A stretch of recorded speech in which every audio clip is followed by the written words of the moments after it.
There are parents who invest very heavily in their child's education.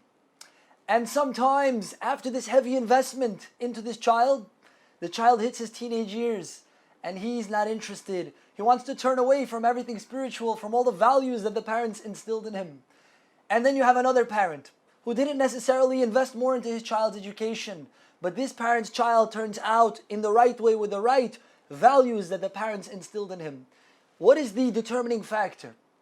So Rav Zamir Cohen in his book describes two types of parents. He says one type of parent is called a worried parent, whereas another type of parent is called a loving parent.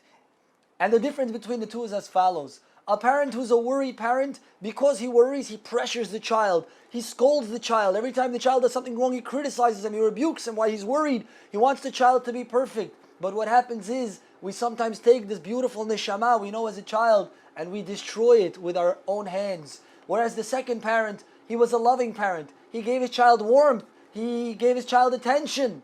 By doing so, what you do is you don't choke the child too much, and the child wants to continue living with the Torah values. The Gemara in Sanhedrin says, "Smol docha v'yamin mekarevet," that we have to push with our left hand. That means that sometimes we have to have boundaries. No, we don't do such things in our houses, right? Whereas the right hand has to be a hand of warmth, of love, of showering the child with attention and affection. Says the famous Rabbi Yisrael Salanter, founder of the Musar movement. He says raising a child is like holding on to a bird. He says sometimes you hold on to a bird too tight, and what you do is you choke it, and the bird, you end up killing it with your own bare hands.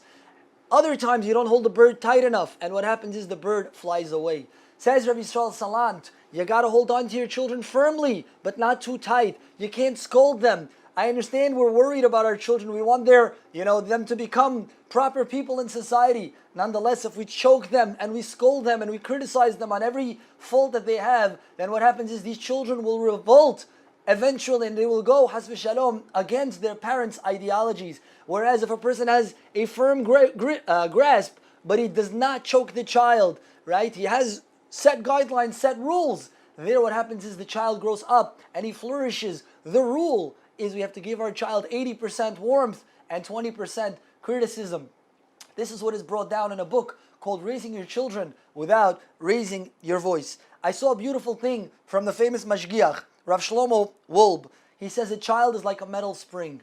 The more you push down at the spring, you think you're attaining what you want. You have the child where you want him. But when you let go, the spring shoots back. The same thing is with the child. When you try to bring him down and you try to pressure him and crush him, what happens is that child, as soon as he experiences some freedom, he revolts, he springs back, and the result many times is detrimental. So the idea, says the Gemara, smol docha, you got to push away with your left hand, you got to be firm, but with your weaker hand, with your right hand, which is the stronger hand, you got to show the child love and affection, and by doing so, the child will grow, legaon ul tiferet, he's going to grow to the pride of the parents.